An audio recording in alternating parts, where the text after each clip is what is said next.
What's up, y'all? This Hammer here again, back with another video.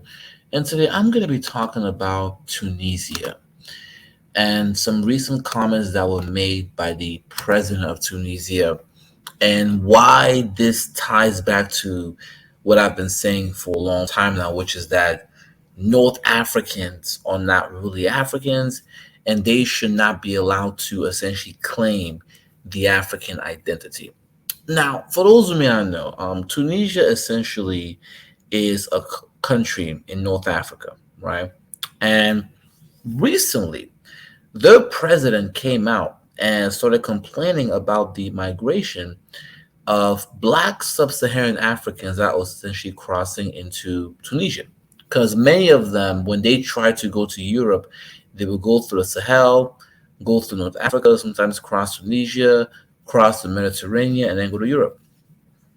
And so he's complaining that there are too many black sub-Saharan Africans that are essentially, migrants, right? That are essentially entering Tunisia. The crazy part is that most migrants in sub-Saharan Africa tend to go to other sub-Saharan African countries. Like, for example, there are lots of migrants from Nigeria that migrate to Cameroon because of the Boko Haram issue, but it's not a problem, right? But see, because it's black people moving from one black country to another black country is not a problem. So migrants going to Tunisia shouldn't be a problem, right? But no, it's a problem because, like I said before, most of the people in North Africa are Arabs, right? Now, some will say, "Well, you don't hammer. What about the Amazigh and the Berbers?" Right? Here's the thing: when it comes to the Amazigh and the Berbers, there's a lot of evidence out there showing that the original Amazigh and Berbers were black Africans. But even if I were to accept the argument that the Amazigh and the Berbers are the indigenous people of North Africa, guess what? They are a minority in North Africa, and Arabs are the dominant majority group. So by default, of the vast majority of people who essentially rule and dominate North Africa are not real indigenous Africans, no matter how you shape it. So if you believe that, so if you're like me and you believe that the original Amazigh and Berbers were black, then by default, most of the people who live in North Africa are not indigenous. But even if you were to believe that the Amazigh and the Berbers were black, guess what? They're a minority, and the majority of people who live in North Africa are Arabs, which means what? Most of the people in North Africa are still not indigenous people. And the reason why this matters, right, is because for a very long time there has been this sort of split within the Pan-African sphere, in which you will have, because look, Pan-Africanism originally began as something to empower the black diaspora, to empower black people all across the world and black nations. But what happened is, by the time Pan Africanism reached Africa, there was a split. You had people that still wanted to maintain the original true form of Pan Africanism, which was black first, and then you had those who wanted to take Pan Africanism and expand it to include North Africa, right? Even though those people are not black, and this is the struggle that we're having, right? And the reason why this is a problem is because by including North African Arabs into the Pan African ideology, you essentially allow them to practice dual loyalty. Because most of the people in North Africa tend to align themselves more with Arabs, right? They align themselves more with the Middle East and the Arab world. So by essentially expanding Pan-Africanism to include, because Pan-Africanism was originally for the black diaspora, for black Africans. And so by black Africans essentially expanding Pan-Africanism to include North African Arabs, or the Arabs, the people who live there, you essentially allow them to play both sides. Because when it benefits them, they will call themselves Arabs, and then when it benefits them, they'll call themselves African, right? But so the problem is that if you were a black African, right, you were African 100% of the time. Wherever you go, you agree with the African. But if you're a North African Arab, right, you're only African when you choose to, right? So if Africa's doing bad, then guess what? They will align more with their Arab identity. They'll say I'm Arab, right? But if Africa's doing good, then they're African.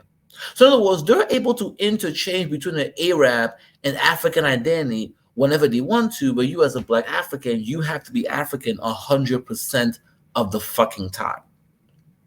Right? 100% of the time. So in other words, they don't have true loyalty to the African continent, like a black African would. Right? And so when you have a situation where Morocco goes to the World Cup and they're saying that, hey, their win in the World Cup is for the Arab world, and you have black Africans who are mad, I'm like, but what they're saying is somewhat true.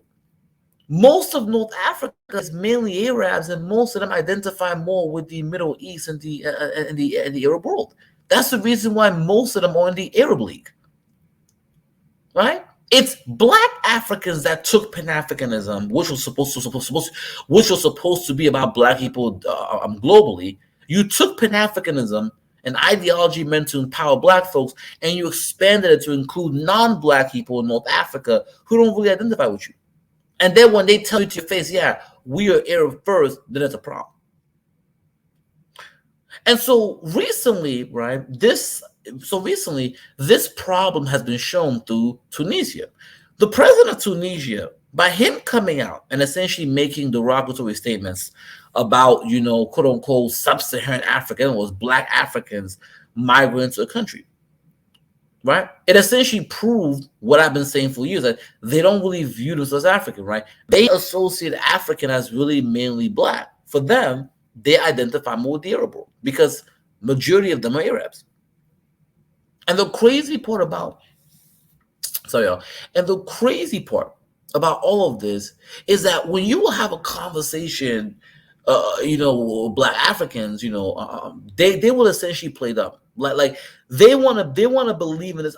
They want to quote unquote live in this fantasy that quote unquote you're just one united continent with no color, race, and creed. No, that's not how it works. Okay, everybody outside of Africa can look at Africa and know you have black Africa and everyone else, right? Black Africa, North Africa, and the Hornets. But only black Africans want to live in this fucking delusion. And then when North Africans show the true colors to you, right? Tell you how they don't want to be associated with you, treat you horribly. They will literally say our win is for the Arab world. They won't get mad, but they're not wrong. They're Arabs. They're not really African. Okay, most of them are not indigenous to the African continent. And the problem we have is that most black Africans today who lead, black nations in Africa, they tend to subscribe to this idea of Pan-Africanism, which includes North Africa, which is flawed. And I believe that black Africans need to return back to the original definition and the original ideals of Pan-Africanism, which was black first, black only, right? You need to remove North Africa from the African Union, right? Or quote unquote, remake the African Union to quote unquote be black African nation only.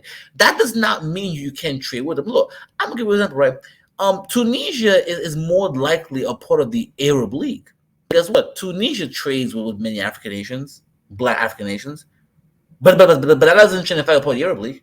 You can essentially remove North Africa from the African Union, and make the African Union a quote unquote pro-black organization, but still trade and have good relations with North Africa.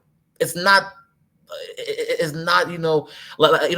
you can chew gum it's not exclusionary, right? Because it's not, if we separate, look, you don't have to separate North Africans. They already separate themselves from you. That's the fundamental problem. They already separate themselves from you. Okay, they don't view themselves as being one with you at all. Okay, you're the ones that try to quote unquote unify with quote unquote North Africans. You would rather unify with them than with the quote unquote black folks in diaspora like Jamaicans and Haitians, which is sad to me. And I just wish that black Africans will quote unquote wake up. But let me go ahead now and play a video by the president of Tunisia so you can get what I'm talking about. وثم الحملات المسعورة متاع الناس المأجورين وعملاء للخارج ولجهات المشبوهة لضرب الدولة التونسية يتحدثوا اليوم عن القضايا المتعلقة بالأفارقة. نحن آثرنا على أنفسنا وقت في الكوفيد نوزعوا الأدوية ونوزعوا على الأفارقة، ونحن نعتز بانتمائنا الأفريقي، ولكن هم بطبيعة الحال تأويلهم اليوم هم يحب يغيروا التركيبة الديموغرافية لتونس وترتيب وخذوا فلوس كما خذوا فلوس في عديد القطاعات الأخرى لضرب الدولة التونسية ولضرب الشعب التونسي. Yeah, and if y'all read the subtitles, you can see the duality, right? Because on one hand, he's saying that we have a proud African identity, but at the same time, when he's making his statements, he's talking about how Black sub-Saharan Africans are trying to Africanize Tunisia and trying to erase their Arab identity, right? What he just said is what I'm talking about. They play both sides. They mainly identify with the Arab world. That's the reason why they're in the Arab League for the most part. Okay? And if I was the Arab world, they lean more with the Middle East, right? But they only claim the African identity when it benefits them, or to justify, the occupation of North Africa. That's it. But most of the time, when it comes to when it comes to who's African, that identity of a pure African is mainly left for Black people, Black South Africa. But for them, they don't view themselves as a quote unquote pure, like truly African. They don't. They view themselves as quote unquote Arabs who live in North Africa, who may have who only claim the African identity to quote unquote they only claim the African identity to justify their occupation of North Africa. That's it. But any other time, they're Arabs. And that's why I've been saying for a very long time that when it comes to Black Africans, you got to wake up. You got to wake up and stop living in this delusion. I've made it very clear. Black African nations need to come together. You have two options. Either you need to remove North Africa from the African Union, right? Maybe I will say remove even the Horn of Africa, but the Horn of Africa, that's a separate issue. But remove North Africa from the African Union, right? And essentially make the African Union a pro-Black organization, right? And also, once you remove North Africa from the African Union, right, you need to go ahead and essentially invite Jamaica, Haiti, Barbados, Black nations into the African Union to replace North Africa and make the African Union essentially a truly pro-Black Pan-Africanist organization. That's the only way forward.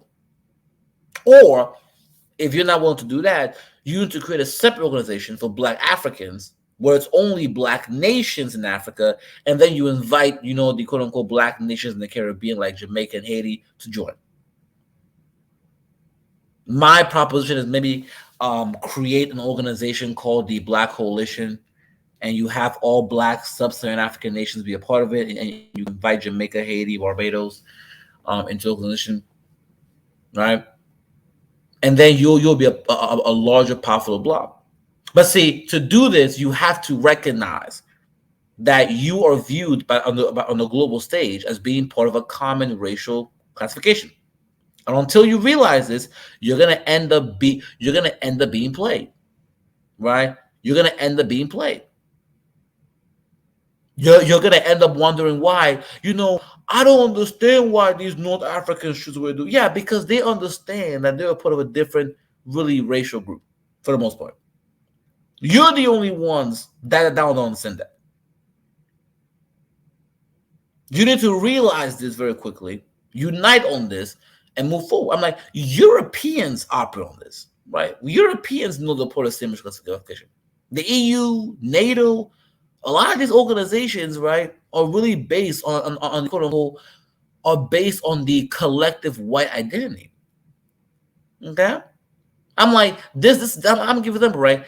Even this Ukrainian thing, the reason why Europeans are going so hard for Ukraine because Ukrainians are white.